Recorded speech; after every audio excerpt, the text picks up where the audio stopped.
Vanilla. Vanilla. Plain old vanilla.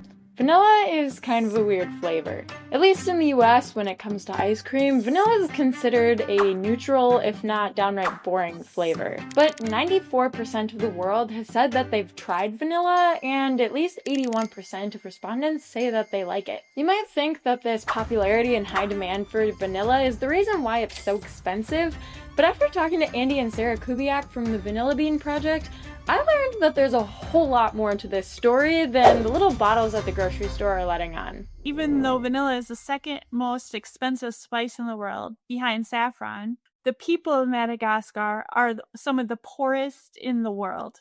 And they're not exaggerating. The average farmer in Madagascar only makes $2 a day. Why do you think that is, that there is that huge disconnect? Because from my perspective, it would seem like, oh, okay, if vanilla is the second most expensive spice, then farmers would be getting a lot of that return. But if they aren't being paid very much, who is getting the most of that money? And it turns out that's a very loaded question. And it first requires understanding how vanilla is even made in the first place. Interestingly enough, the birthplace of vanilla is Mexico.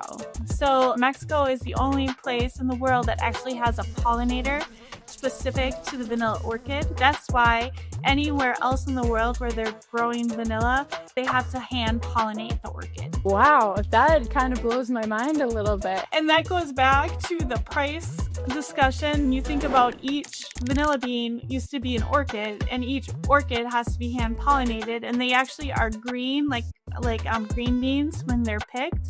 And then the curing process is a month-long process of boiling and laying in the sun and developing that vanillin in the vanilla bean. So it's a very labor-intensive process. And all of those hours spent pollinating is just half the story. To actually get vanilla, you have to cut the beans in half, expose the seeds, and then soak the beans in alcohol in order to pull out the flavor and essence. This is what is called vanilla extract. And then, if you actually grind up the pods and then you mix them together with sugar and salt, that's how you get vanilla paste, which is what they always are using on shows like the Great British Bake Off. But back to the original question, if farmers are putting in so many hours and so much work into the vanilla, where is the money that we're paying as consumers actually going? Well, like most things, we can thank our supply chain for that. What works best for us is to be direct to the farm gate and to pay people directly for a product that we are buying, and to cut out all the intermediaries in the middle, to just remove some of the people that aren't providing as much value as they may think they are. It can also look like getting involved in fair trade, which is basically just making sure that farmers are being paid a minimum price that's equitable, no matter what the market is looking like right now.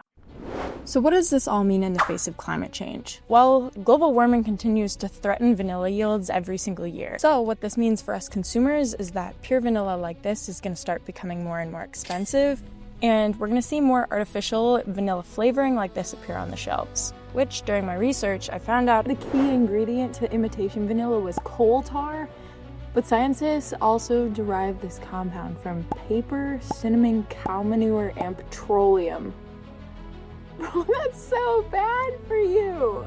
But as responsible consumers, I want you guys to know that all of our purchases are voting decisions for the systems that we want. So when you're buying vanilla, make sure to look for vanilla that says pure vanilla extract on it, as well as other features including organic, regenerative, direct trade, and fair trade. Because something as simple as sustainable vanilla can actually have a huge impact on another community around the world.